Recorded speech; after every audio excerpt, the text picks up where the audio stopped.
My husband and I are on the hunt for land. Our goal is to build an off-grid, self-sustaining home that we can retire in.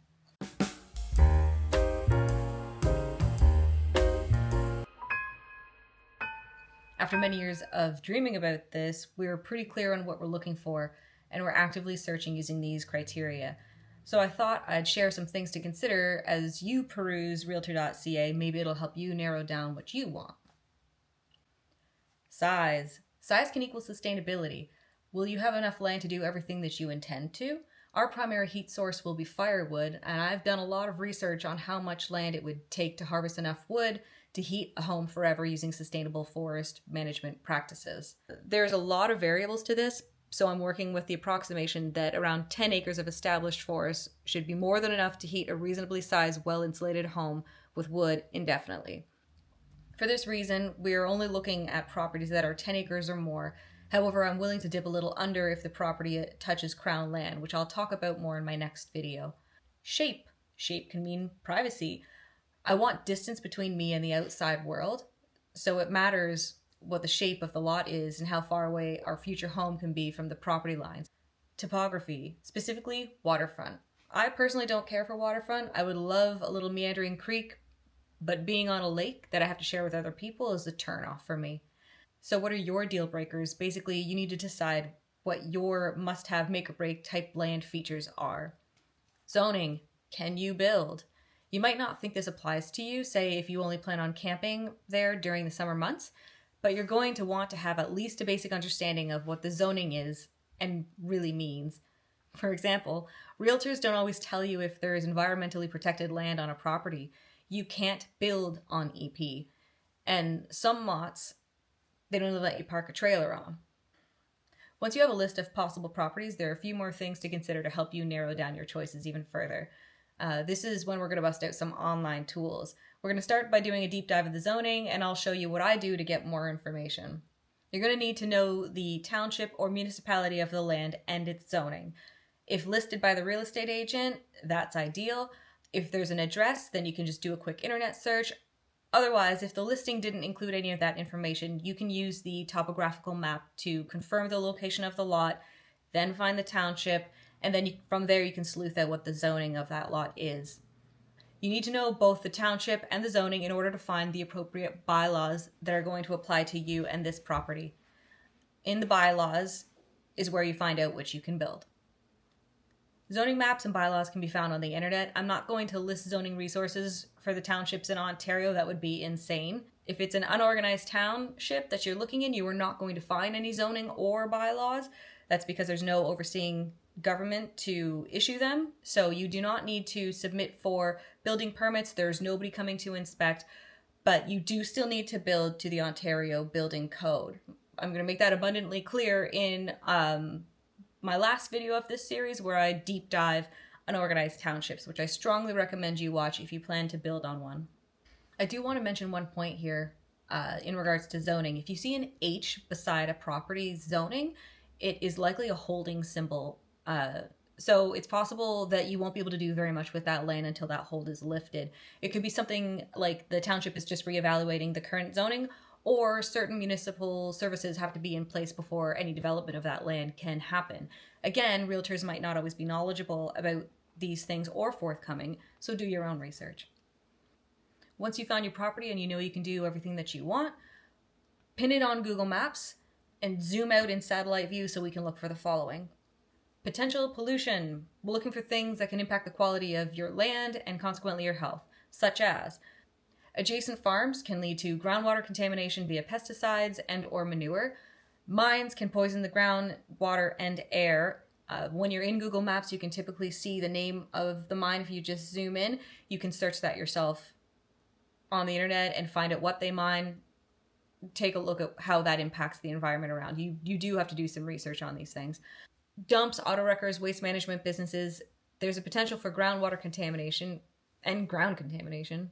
Airports, specifically the small craft ones, because small planes still use leaded fuel. There is AV Gas 100 and AV Gas 100 LL, the LL standing for low lead. But regardless, there's no safe level of lead exposure. It's not being burned up in combustion. It is raining down out of the exhaust. If you have a small airport near you and I just freaked you out a little bit, you can contact them to find out which gas they use. It's probably also listed on their website.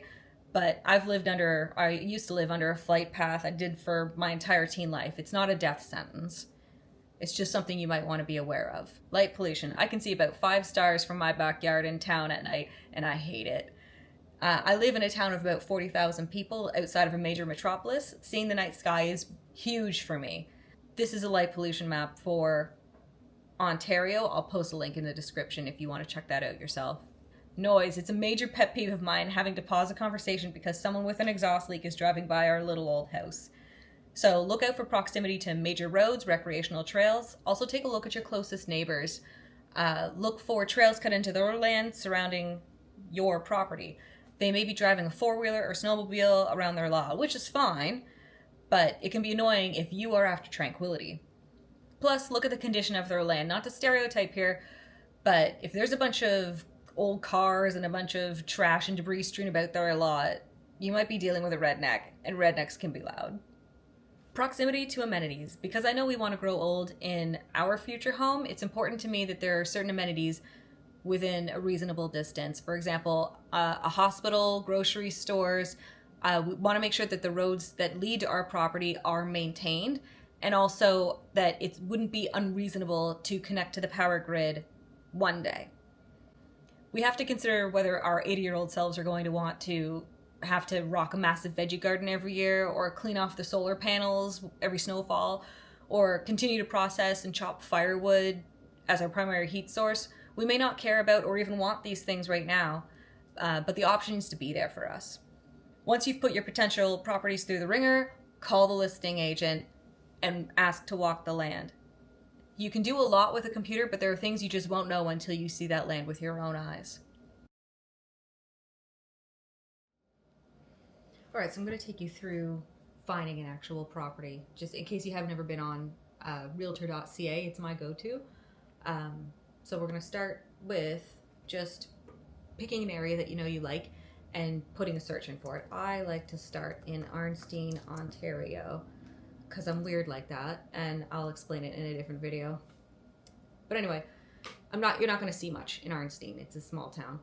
But from here, I like to immediately go and add some filters. I'm not going to put down a property type because it doesn't really matter at this point. If there was a cabin or something small on the land, I don't want that to disqualify it.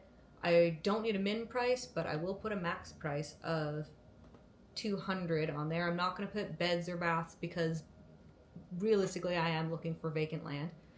Land size, I do have my issues with though. I, as mentioned, want 10 acres. That is my minimum. Building type irrelevant, stories irrelevant. Ownership title, especially in Ontario, go ahead and put freehold. You're gonna get a lot of things popping up as rentals, like timeshares. You don't want that. That's horrible. I'm not gonna put anything in the keyword section at this time because I honestly don't find that this is a very useful tool on this particular website. So we're gonna go ahead and search, and obviously nothing's coming up because nothing's been there from the get-go. But then we're gonna zoom out. And if you're not sure where Arnstein is, it's right here. Anyway, I'm gonna zoom back in because I'm gonna look at a specific property that my husband and I attempted to do a walkthrough of, and it just didn't work out. But I know the property, so I'm going to open that one. So it does not have an address. Ottawa Avenue is a little road, but we'll get into it. Anyway, so some of the first things you're going to look at, as mentioned, you want to know that the size is good. Well, actually, what we should really start with is price. It's right up there up on the top. The pictures we'll get at, but I like to look through the description first, just kind of go as fast as I can. So we know from the description that it is 25 acres. It's in the Parry Sound district, but this one is not unorganized. It is in an actual township. It is 3,300 feet on the east and west sides, and that ends up being its depth. and then 333 feet on the north and south. So this is a perfect little rectangle with 330 feet of frontage onto Ottawa Avenue. Vegetation, it is mostly treed. You can actually see that from the pictures, which I'll go back up to. It's not far from Eagle Lake, which is handy. And the rest of that's just kind of BS. That doesn't matter. Property taxes listed. It gives us the township, which is very handy. Saves us a lot of headache. And then it's been on, as far as we know, it's been on Realtor for 124 days. Sometimes they'll take them down and then they won't, and then they'll post them up by somebody else, or they'll just take them down completely and repost them later, same Realtor. And this can't always be trusted. There are some on here that say they've only been on there for like a month and they've actually been on it for a year, so that's not set in stone. It will list some of the features, and this is a handy spot where frontage, now you get to see it. So frontage and land depth, it'll tell you that this thing is a gigantic rectangle. And then lastly, zoning description is rural. You can see from the picture that this is all vegetation. There's a nice shot. Let's get these bigger. So you can see Old Muskoka Road is an actual reasonable road. Ottawa Avenue, as it turns out, is a goat path. There is a creek you can see in the overhead shot there, which is of note. And then Highway 11 is along there. These are actually very handy pictures. Not all realtors put up such in-depth pictures, so I actually very much appreciate that. You kind of get a sense of how much of a goat path Ottawa Avenue is from here. Like I said, we went down it, and I'm forever going to kick myself for not filming it because it was ridiculous. Almost got the truck stuck. Like, when I called the realtor before we went to walk this, he was like, oh, just make sure you have 4-wheel drive. No, like we would have needed like a canoe and just portaging gear in general. It was bad. So there's a good shot of the land. You can see that this is all trees, and that's wonderful. Another angle. Okay, that's kind of a stupid picture. So anyway, looks cool. Like, I personally don't like that it's overly skinny, but you can see in their overhead picture, there's no one's really around. Like this right there, let's zoom into that right there is a building. That right there is a building. There is nothing around this. So like, though it is skinny and long, and I don't really like that, I like that it's 25 acres, and I like that there's nobody around it. Oh, I don't deal with Mickey again. You want to come up here? You want to come up here and say hi? There you go. There's Mickey. There's Mickey. Oh, thank you, Mickey. Okay. All right, so we've covered size, we've covered shape. Topography, you have a pretty good understanding of what's going on here. Let's take a look from the topographical map to get a better sense. I'm gonna let him out. He had to let his brother in. So this property has passed my size test, and it's passed my shape test, sort of. Let's take it through the topography. So, onto the Topographic Map of Ontario. Literally my favorite tool. We just have to wait for it to load. I probably should have done this ahead of time. And then, so you just got to kind of manually zoom. You can probably search it some way, but this is just what I'm used to doing. And I happen, again, I've already searched for this property. I have a pretty good idea of where it is, which actually I should show you.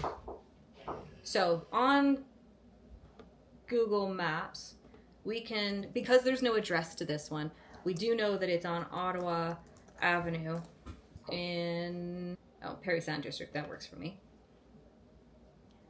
And then we can zoom out. So this is Ottawa Avenue, and then you might start recognizing a certain little stream. So how I would find exactly where this property is by just looking at their pictures and kind of cross-referencing them with the map. And usually I start by doing this with the topographical map, but I thought it would just make it easier to zoom in on a real map first. So looking here, you can kind of see that that lump is right here. So you got the creek there, you got the lump there. There's the lump. So we are going to drop a pin right there, because this is where I believe the property is. And now that you can see it on a better map, you can see that there is a building. Turns out that this is actually a hunt camp. It's blue, according to the real estate agent. So anyway, now we know where that is. Them putting at least the fact that it's on Ottawa Avenue makes it much easier to go out and find. So I'm just zooming out, getting my bearings on where it is in relation to some clear markings. So there's Highway 11, there's Eagle Lake. I know Eagle Lake because of Mickey Sue Park. So we are going to go into our topographic map. That's Eagle Lake. There's Highway 11. And then it is... And there's Old Muskoka, which was also on the listing. And then right here is Ottawa Avenue. There's that little creek. And just to make this a little bit more clear, so you can go map layers, select map layers, and then click imagery and remove topography. And then you will see some of the telltale signs of where this place is. So right there, like, I'm really sleuthing here. Right there you can see that the road is going up a little bit before it comes down. That's that lump that I was mentioning before. And then here's the skinny line. If you're, let me put it back on topography. Here's the property lines, all these little black skinny lines. So there's the length and the width. If you're unsure, you can always double check, because we do know. Sorry, just bear with me here. I'm a creature of habit. I'm going to do all my settings right now. So we do know that it was 333 feet of frontage. So yeah, my dots aren't perfect, but we know that this is it. So after looking at in the topographic map, it's pretty evident that there is some wet land. And where there's wet, there is typically EP. And if you're unsure what the markings are, you can look them up. It's all under the legend. So we'll just scroll down. And then you'll start seeing wooded area being just the green, wetland being these guys on the woods, and then body of water becomes just the blue, or this is kind of marsh area. This is in a proper township, so you kind of have to expect that it's going to have proper zonings on it. I would sincerely doubt that it doesn't have EP on it. That I actually never formally looked up, so let's find that out. Another handy thing with the topographic map is if you didn't already know what township it was in, then as you zoom out, you'll start seeing these these light gray lines. And that writing there is telling you the township. So when you need to sleuth it out because the realtor didn't provide it for you, you can find it on the topographic map. I love the topographic map. So this is in the township of Machar. We already knew that from the listing. So let's go. Let's write township. Township of Machar. Zoning map. It's spelled correctly. And then we go into this is literally, I do this kind of stuff for everything. It's taking me a long time right now, but it's worth it. And like I said, this one I didn't do ahead of time, so I'm not going to be as fast with it. There's Eagle Lake. I got it. So there's Eagle Lake. Here is the Old Muskoka Road, and then this long guy right here is the subject property, and everything within this blue line here is EP. EP, environmentally protected land. You cannot build in this entire section. So basically, you can safely assume that everywhere that was marked with these little watermarks, this is all EP. You cannot build on it. You can use it, you can like walk trails through it, but you can claim wood from it, but you cannot build in that spot. For me personally, that's not a deal breaker as long as I have enough space to do what I want to do. So let's go back to the measure tool and see how much space we're actually working with. So let's set this to polygon, and then you just click your corners. I'll do another one there. And double click to stop. So you're looking at 5.26 acres right at the frontage that's actually usable. And you know what? When it comes to what we want to do, like have a house, a garage, a shop, a couple outbuildings, and a garden, I don't need 5 acres. I don't even probably need to clear 1 acre for everything that I plan on doing because I want mostly woods for my land. So that would actually work really well for me. So then let me look through all the other tests I put it through. This is the light pollution map for Ontario. We're just going to zoom in where we know the thing is.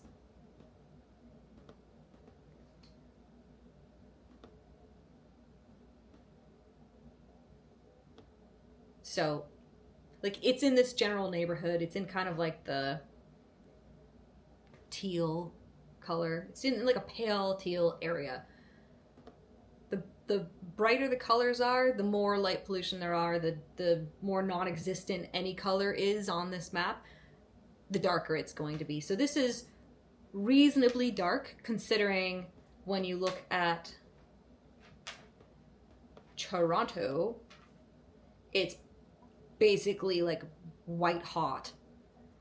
And like all the little areas and my town included are in these kind of like lighter pink areas. So where I already can't see very much of the night sky at all, like that's pretty good. I'm cool with that amount. It's not perfect pitch black. Actually, for reference, where are you? Torrance? Barrens? I don't know if it's Torrance or yeah, it's Torrance. Torrance Barrens, which are a night sky preserve. They're pinned right there, and they're actually in kind of the same amount of dark as our subject property. So we're not doing too bad. Okay, now we should be looking at the rest of the pollution issues that are potentially going to happen here. Usually if there's going to be like an airport nearby, then you will see some markings on the ground, but I don't see any in the immediate vicinity, and it only really matters in the immediate vicinity. If there's like an airport like way over here in relation to this property, it doesn't matter. Like, you might hear planes sometimes, but you're going to hear planes sometimes anyway. People fly all over this area to go, like, sport fishing and whatnot. So that's cool.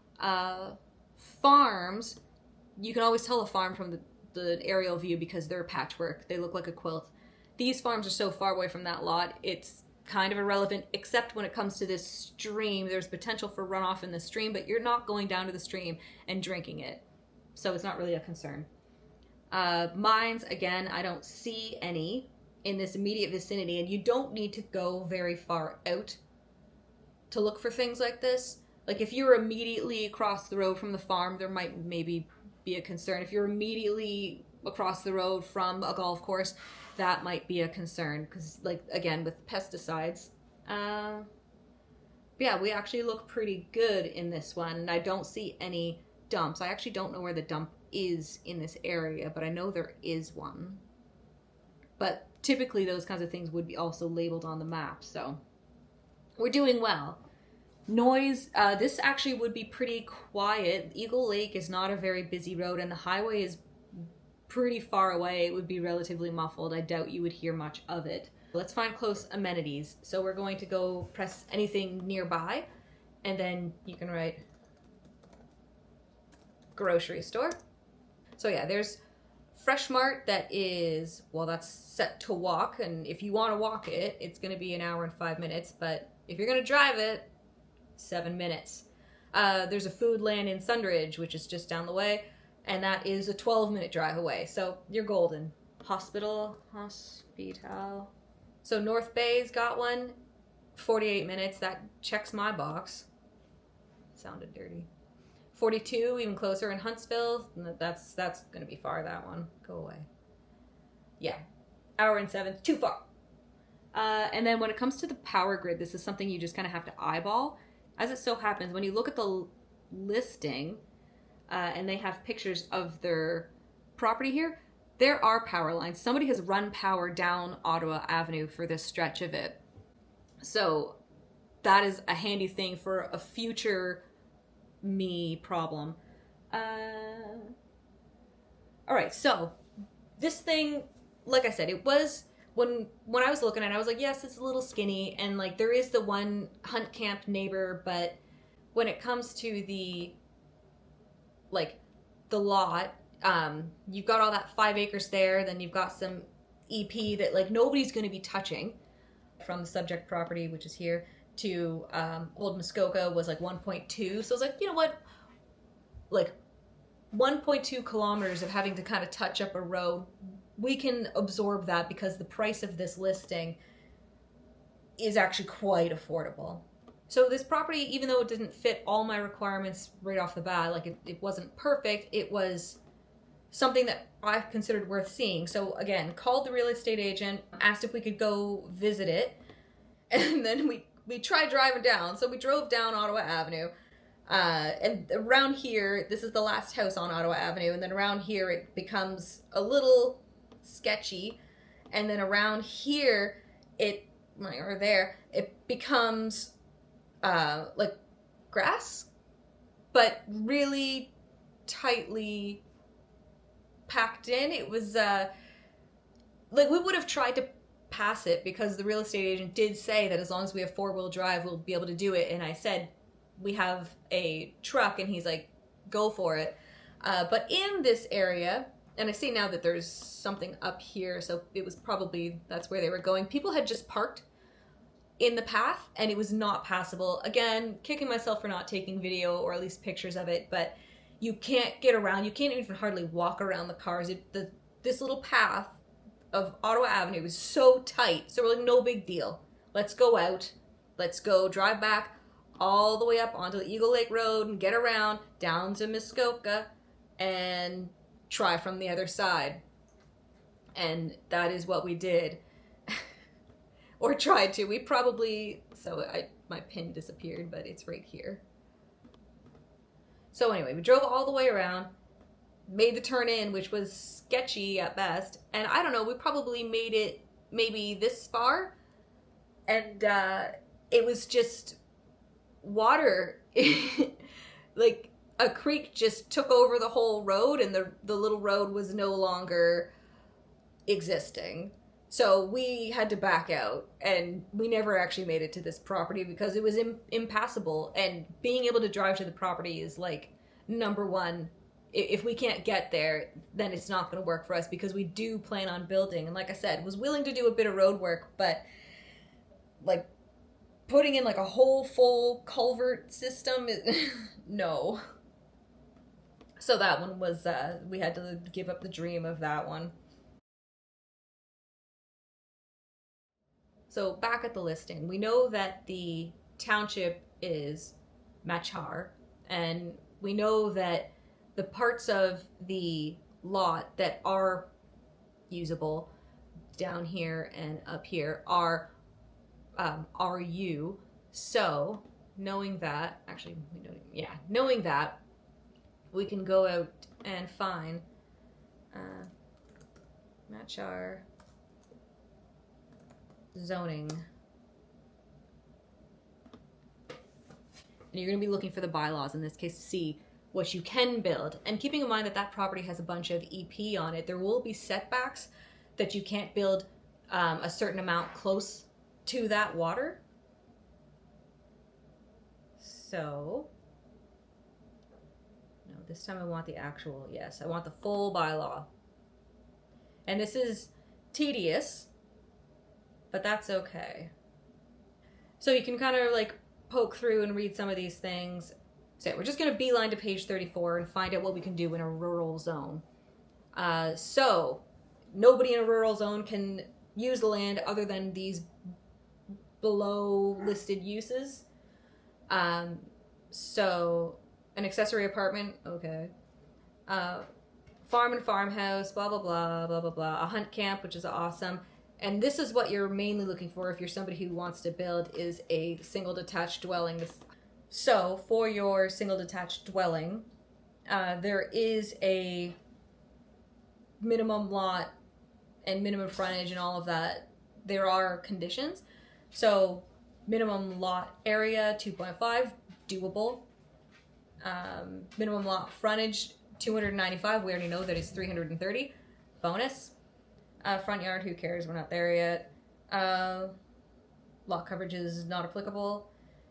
This is another important one, which is maximum height of the building that you can build, which in this case, in their bylaw, is 29.5 feet, or 9 meters for those of you who do metric. I know we're in Canada, but I do imperial for some things and metric for other. It's confusing. This is another important thing to know, is the minimum ground floor area. So you need to have it at 861.2 square feet or 80 square meters, which means that you can't have like a traditional tiny house the way that some would. My next video deep dives the wonders of Crown land in Ontario. As I mentioned earlier, I would be willing to cut back on my acreage requirement if we were to get land that abutted Crown land. So if you're curious as to why, then check out my Crown land video. And if you're liking what you're seeing so far, let me know by commenting, liking, or subscribing.